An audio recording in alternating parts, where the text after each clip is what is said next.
We're here tonight at Brandon Theaters watching American Made, starring Tom Cruise, based on true events. How true are these events? Because I do know Hollywood will take those 4 famous words and then they might take like the key character or a key location and then they'll just put a bunch of stuff that has really nothing to do with it or really over dramatize it. Probably gonna be real name, real places, real situations, but maybe kind of over glorified. They definitely use some real life snippets and kind of the way they filmed it and some angles. It almost kind of looked like you were third person peeking into something that you shouldn't be seeing. Definitely some kind of looking directly at the camera. I was excited about this movie. Tom Cruise movies lately are hit or miss. I mean, the Mummy movie was in, but I was looking forward to this. When you see the trailer, it's like super intriguing. I'm like, this is based off a true story? I mean, just what they show in the trailer is crazy. But when you see the movie, it just gets turned up to 11. I mean, this guy's life was nuts. I was like on the edge of my seat. There were certain points in the movie where I would like look over and exchange glances with Mike sitting next to me, and it's like,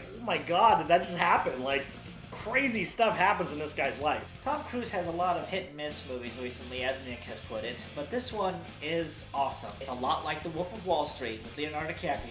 If you love that movie, you're going to love this movie. Not as extreme as far as sex content or language goes, but the story is just out of this world, and you're thinking, this is based on a true story? I mean, that's what it says at the end of the movie, right? As Jeff said, it's a little bit like Pain and Gain, where it reaches to a point in the movie where you're like, is this really a true story, or this has to be exaggerated? There's no way this guy could have this many misadventures and still be able to keep on going and going and going. And even the narrating content in the movie kind of states that as well. Music soundtrack had a ton of songs. So many songs, little snippets here, snippets there. The movie raised more questions than it really did telling me a story. I mean, yeah, I got the beginning, middle, end, but I kind of want to know exactly what was true, what wasn't. When the movie was over, I started kind of just Googling some stuff, and I found just a bunch of information, which I have not yet gone through, which I will. Tom Cruise, not bad. I bought into his character. I believed what he was selling. I believed what he was doing. The CIA guy, Schaefer, it's kind of funny. It's like the CIA government pops in and is like, hey, you done messed up. We're going to give you a deal. Do this for us and look the other way. And then he does that, and then while doing that, something else happens. And it's like the government dude just keeps popping up, and it's like the ante just keeps going up and up and up until finally you're just like,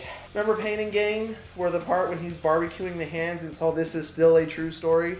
It's kind of like that. It's just like, how much more can this possibly be stacking up when it's almost to a point like everybody knows what's going on, but yet nobody really cares. So it's kind of interesting to see like how a little tiny thing just...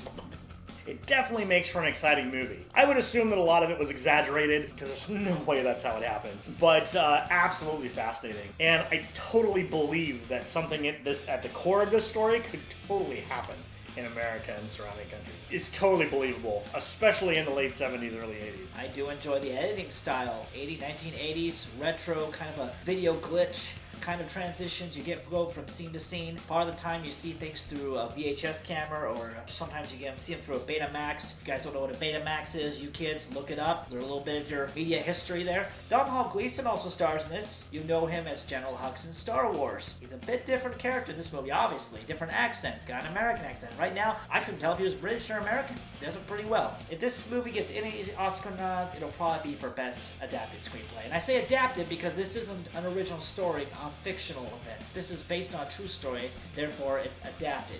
Adapted from true events, true story. I don't know if a book was written on this. I wouldn't be surprised if there was. I'm glad I saw the movie.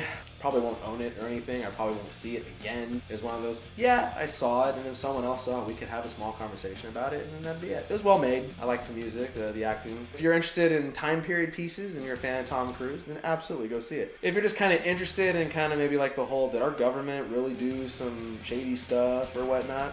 Yeah, go see it. You can get some names and stuff and look it up yourself to see exactly what was true and what wasn't. I thought it was great. I'm glad I watched it. Not really a movie I would go watch again, but it's definitely something I would suggest watching. And I think it adds something seeing it in theaters, because the movie is so kind of in your face and it's so like fast paced and edge of your seat immersed type of thing that I think theaters would really help for this specific movie. So I'm going to give this movie, I'd say a 9 out of 10. I look to be entertained in movies. That's the most important thing for me, and I was absolutely entertained. From the beginning to the end of this movie, I was fascinated with what was going on. I didn't know what was going to happen next, and I really wanted to know what was going to happen next. Again, if you love Wolf of Wall Street, you're going to love this movie. It's not by the same director, but the editing style, the shooting style, and the narration style are very similar. Tom Cruise gives a good performance, not nearly as good as or wacky or out of this world as Leonardo DiCaprio, but then again, his character was on heavy drugs. Tom Cruise was not, so you're gonna get different levels of types of characters and attitudes. Out of 10, I'm gonna give this an 8.5. I might buy it on Blu-ray or pirate it. Given with some certain life events, I'm not exactly going to be spearheading the reviews anymore. I'll still be in them, but I'm not going to be a prominent heading. I'm sorry, I know you don't get to see this ugly mug as much as you'd want. So this is the beginning of a new era, and I am personally super excited. We have a brand new thing starting on not only this channel, but on a new channel. A re-grand opening. We've got this channel that's going to be making new content and new ideas that you'll see coming soon, that Jeff has some neat ideas for, and he's kind of formulating some stuff. And then we've got the new channel called The Entertainment Vortex, where I'm going to be doing the movie reviews over there with Jeff, of course, and with some more hidden surprises. We've got some weekly shows coming up, some not-so-weekly shows, but some cool ideas, not to mention, of course, the upcoming fan film that you guys all know about that I'm making with some friends, as well as some Hollywood stars. This is really cool because you're going to go from getting content to getting double content, and then it's going to be even crazier because I'm actually linking it into my original gaming channel, so you're going to be getting triple content. So this is an exciting time. So stay tuned, subscribe to both channels, because you don't want to miss out on any of this. This is going to be awesome. But yes, if you still want to subscribe to this channel, go for it. If not, we will definitely get information to you to go over to the new channel, and you guys can check all the awesome stuff that's going to be happening over there. Like I said, reviews still happening. Yeah, one last time. You heard it here at The Source.